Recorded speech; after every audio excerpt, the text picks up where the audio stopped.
dias das eleições, foi divulgada nesta quinta-feira mais uma pesquisa de intenções de voto para a presidência da República. Vamos lá, porque nós temos aqui, o levantamento foi feito pelo Instituto Brasmarket. O presidente Jair Bolsonaro, candidato à reeleição pelo PL, está na frente da corrida presidencial. Vamos lá, porque nós temos esses dados. A intenção de voto para presidente é uma pesquisa para primeiro turno, né? A pesquisa é estimulada, ou seja, quando você apresenta o nome dos candidatos e o respondente ali, ou seja, o eleitor responde em quem ele vai votar. A pesquisa foi registrada no TSE sob o número BR 01527/2022, ou seja, uma pesquisa oficial registrada no TSE. O presidente Jair Bolsonaro aparece com 43,5%. Luiz Inácio Lula da Silva com 30,5%, Ciro Gomes do PDT 7,6%, Simone Tebet do MDB com 4,6%, Soraya Tronic aqui com 0,8%, que é do União Brasil, 0,3% para Felipe Dávila do Novo, 0,2% para Padre Kelmon do PTB. Vamos lá, que tem uma segunda página nesta que foi estimulada. Estimulada de novo é quando você apresenta a lista de candidatos. Sofia Manzano do PCB com 0,2%, o constituinte Emael da Democracia Cristã com 0,1%, Leonardo Péricles e também Vera Batista não pontuaram. 6,8% é o percentual de brancos e nulos, 5,3% de indecisos. A pesquisa também fez de uma maneira diferente, ou seja, quando você pergunta em quem você vai votar de maneira espontânea. E aí, obviamente, você não apresenta o nome dos candidatos, a pessoa já tem que saber exatamente para quem ela vai dar o seu voto. E aqui Jair Bolsonaro aumenta, inclusive, vai a 40,2%, 28,4% que é Luiz Inácio Lula da Silva, ou seja, nós temos de novo aqui o presidente vencendo o que seria uma reeleição para ele. Ciro Gomes do PDT com 6,1%, 3,3% com Simone Tebet, Soraya Tronic com 0,5%, Felipe Dávila com 0,3%, aí a gente tem 0,1% de outros candidatos, ou seja, sem você ter uma qualificação que um deles tenha tido pelo menos 0,1%, 6% brancos e nulos e 15,3% neste caso de indecisos, porque, de novo, é uma pesquisa espontânea. Você já tem que saber exatamente o candidato. Esse levantamento foi realizado entre os dias 10 e 14 de setembro, com 2.400 entrevistas em 504 cidades das 5 regiões do país. O nível de confiabilidade é de 95% e a margem de erro estimada é de 2 pontos percentuais para mais ou para menos, né?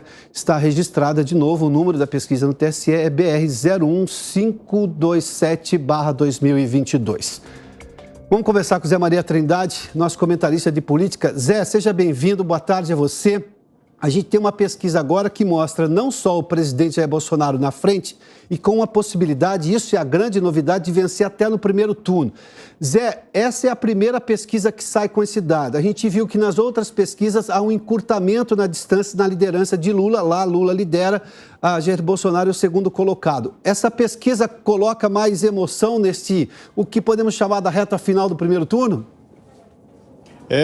O segundo turno será seguramente uma nova eleição, um recomeço. E o primeiro turno está indefinido, a eleição está aberta, viu? Muito boa tarde, Piotr, boa tarde a todos. Olha, Piotr, não há como não acreditar em pesquisas. Todos os partidos políticos andam através de pesquisas. E algumas que não são publicadas porque querem capturar o que pensa, o que quer o eleitor.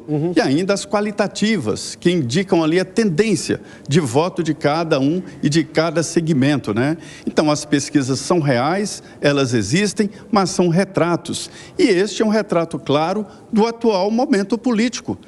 A gente vê essa evolução, viu a campanha eleitoral. É a campanha que vai decidir essa eleição, né, Piotr? Ô Zé, se a gente olhar para essa pesquisa agora, a gente já estava vendo esse encurtamento da distância que Lula sempre liderou em boa parte das outras pesquisas, ou na maior parte das outras pesquisas. Agora a gente está vendo uma diferença, ou seja, não somente mudou o líder da pesquisa, que passou a ser o presidente Jair Bolsonaro, que concorre à reeleição, com a possibilidade aqui, segundo esses números, de até vencer no primeiro turno. Dia desses eu fiz aqui um debate, Zé, perguntando se o que decidiria as eleições.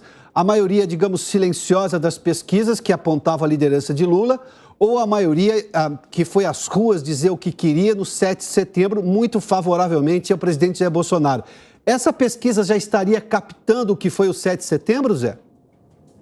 Exatamente, e o que é o interior?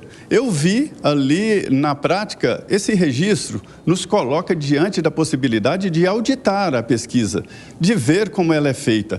E ela foca muito nas cidades do interior e nas cidades médias.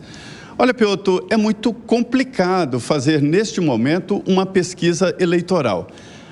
O efeito da pesquisa é mais ou menos assim: você não precisa beber um tonel de vinho ou uma garrafa para conhecer se o vinho é bom ou ruim, né? Alguns goles bastam. Então, esta é a ideia da pesquisa, de conhecer o todo através de uma parte. Só que essas partes que estão sendo pesquisadas estão equivocadas. Nós estamos há muito tempo sem um trabalho seguro do IBGE, né, de um censo completo, e isso acaba dificultando a busca de dados nos estratos sociais. Por exemplo, o número de evangélicos cresceu muito no país. Da mesma forma, houve mobilidade social. Daí a dificuldade que as outras pesquisas têm enfrentado em medir exatamente os setores, os segmentos da sociedade. Imagine que essas pesquisas em determinados municípios fazem um pesquisado, ou no máximo 2. Quer dizer, isso não é possível coletar a intenção de um determinado município ou região, né? Ô Zé, rapidamente só, você tem algum bastidor depois que saiu o resultado dessa pesquisa que obviamente confronta as outras pesquisas e traz uma nova realidade aí para a intenção de votos, Zé? O bastidor aqui é de desconfiança. Há uma desconfiança porque as duas outras empresas, eu não gosto de falar em instituto, porque isso é um nome para lustrar reputação, as outras empresas estão mais ou menos dando a mesma coisa, então há uma desconfiança. Mas, por outro lado, a gente tem que ver que foi registrada no Tribunal Superior Eleitoral e tem lá os dados, né?